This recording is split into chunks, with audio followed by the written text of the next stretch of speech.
মানবজাতি গঠনে শিক্ষা ও সহায়ক শিক্ষার ভূমিকা পর্ব 222। কথিত নবীর সুন্নাহ স্বয়ং নবীর জন্য কোন ধরনের আমল ছিল? প্রিয় মানবজাতি, সালামুন আলাইকুম। রব্বি আউযু বিকা মিন হামাযাতি শায়াতিন ওয়া আউযু বিকা রব্বি আইয়াহজুরুন। আর বলো, হে আমার রব, আমি আশ্রয় প্রার্থনা করি শয়তানের প্ররোচনা থেকে। আর হে আমার রব, আমি তোমার কাছে আশ্রয় প্রার্থনা করি আমার কাছে তাদের উপস্থিত হওয়া থেকে। দেখুন, আল্লাহ আউযুবিল্লাহ বলার জন্য কিভাবে শিখিয়ে দিলেন যে আমরা যখন বলি প্রিভেন্টিং ইজ বেটার দ্যান কিউর, রোগ হওয়ার আগেই রোগের প্রতিষেধক ব্যবহার করতে হয়। ঠিক তেমনি আমরা প্রত্যেকে যদি এরকম হাতের ডানায় খুঁজি, দেখবেন একটা টিকা আছে। রোগ হওয়ার আগে ছোট বয়সে ওই টিকাটা দেওয়া হয়, রোগ আসার পরে না। তাহলে শয়তান যদি আমাদের কাছে একবার উপস্থিত হয়, তাহলে শয়তানের প্ররোচনা থেকে আমরা বেঁচে থাকতে পারবো না, আমাদেরকে কোনো না কোনোভাবে পথভ্রষ্ট করবে।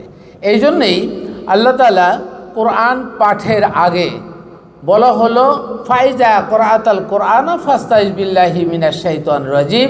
যখন তোমরা কোরআন পড়বে, কোরআন অনুসরণ করবে, অধ্যয়ন করবে, তার আগে বিতাড়িত শয়তান থেকে আমার কাছে আশ্রয় চাইবে। এটা ফরজ। অথচ আমাদের অধিকাংশ আলেম ওলামাগণ বুঝলেন না যে আউযুবিল্লাহ পড়া ফরজ। এবং আউযুবিল্লাহ যে পড়া ফরজ, সেটা আল্লাহ যেভাবে শিখিয়ে দিয়েছেন, রব্বি আউযু বিকা মিন হামাযাতি শায়াতিন ওয়া আউযু বিকা রব্বি আইয়াহজুরুন, এভাবে না পড়ে নিজেরা বানানো আউযুবিল্লাহ পড়লেন, আউযু বিল্লাহি মিনাশ শাইতানির রাজিম। এই গানের সুরে নিজেদের বানানো আউযুবিল্লাহ পড়ে আল্লাহর ইবলিস থেকে আমরা রেহাই পাবো না, আমরা আল্লাহর কাছে আশ্রয় প্রার্থনা করছি না। বরং আমরা যখন কোরআন তেলাওয়াত করব, যখন কোরআন স্মরণ করব, তখনই আল্লাহর কাছে ইবলিস থেকে আমাদের আশ্রয় চাইতে হবে। আর এইটা আগে না চাইলে হবে না। এখন বলা হতে পারে যে আল্লাহ তো কোরআন পাঠের সময় বলছেন, তাহলে অন্য সময় কি ইবলিস ধরে না? অবশ্যই ইবলিস আপনাকে সব সময় পাকড়াও করে। ইবলিসের চতুর্মুখী ষড়যন্ত্র জালে আমরা ছিন্ন হয়ে পড়ি। তবে একমাত্র একটা প্রতিষেধক হলো আমরা কোরআন পাঠের আগে বলতে সর্বত্রই জীবনে স্বয়ং স্বপ্নে সর্বত্র যদি আমরা কোরআন অনুসরণ করি, কোরআন অধ্যয়ন ও গবেষণা করে কোরআনের জিকির আমাদের স্মরণে রাখি, তাহলে শয়তান আমাদেরকে পাকড়াও করবে না। আর সেই থেকে আল্লাহ এটা শিখিয়ে দিলেন। এবার আসি উদ্ভূত প্রশ্নে। এই উদ্ভূত প্রশ্নটি অনেক তাৎপর্যপূর্ণ ভূমিকা রাখে বলে আমি মনে করি, যা প্রতিটি মানুষের গভীরভাবে গবেষণা করা দরকার। আমাদের সমাজে প্রায় সকল স্তরে এই কথাটি চালু আছে যে আমরা সকলেই নবীর উম্মাত এবং নবীর আদর্শ, নবীর সুন্নাত পালন করে চলব। আবার কেউ কেউ এটাও বলেন বা মনে করেন যে নবীর সুন্নাত ঠিকমতো পালন না করলে তিনি মুমিন হতে পারেন না, তিনি মুসলিম হতে পারে না। বিশেষ করে আমাদের তথাকথিত পোশাকধারী ও লেবাসধারী বিভিন্ন ধরনের মাদ্রাসায় পড়ুয়া আলেম নামে চিহ্নিত জালিম সমাজ, তাদের প্রায় সকলের মাঝে এটা দিবালোকের মতো পরিষ্কার যে আমাদের সকলের নবীর সুন্নাহ পালন করা আমাদের সকলের জন্যই সুন্নাহ। আবার সেই একই ধরনের কোনো আলেম কোনো আমলকে নিজেদের মতো করে ওয়াজিব করে রেখেছেন। আর তার নিচের আর একটা ক্লাসিফিকেশন আছে যে সুন্নাতে মুআক্কাদা। কিন্তু এগুলো কারা বানালো? আসুন আমরা একটু খোলাসা করার চেষ্টা করি। এই সকল তথাকথিত আলেম সমাজ সারা বিশ্বে সকল মানব সম্প্রদায়কে আমি প্রশ্ন করি, আমরা যে আমলকে নবীর সুন্নাহ বলে অভিহিত করছি, সেই আমলটি আসলে রসুলের জন্য কোন ধরনের আমল ছিল? সেটা কি রসুলের জন্য সুন্নাহ ছিল, নাকি ফরজ ছিল, নাকি ওয়াজিব ছিল, নাকি মুস্তাহাব ছিল? একটু ভেবে দেখবেন।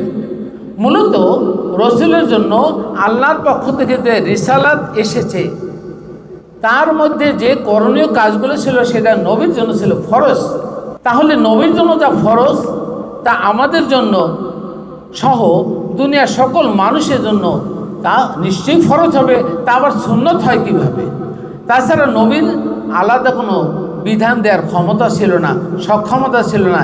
তিনি রিসালাত তথা আল্লাহর থেকে বা আল্লাহর পক্ষ থেকে ওহী নাজিল হওয়া ছাড়া নিজ থেকে কোনো কিছু করতেন না, বা করার ক্ষমতাও ছিল না, সক্ষমতাও ছিল না। এক। আল্লাহ কি নবীদের জন্য এক আমল এবং বিশ্ববাসীর জন্য আলাদা আমল করে দিবেন? কি মনে হয়? 2, আমল যদি আলাদা হয় তাহলে বিচারের মাপকাঠি কি এক হবে নাকি আলাদা হবে, বা এক হবে কি করে?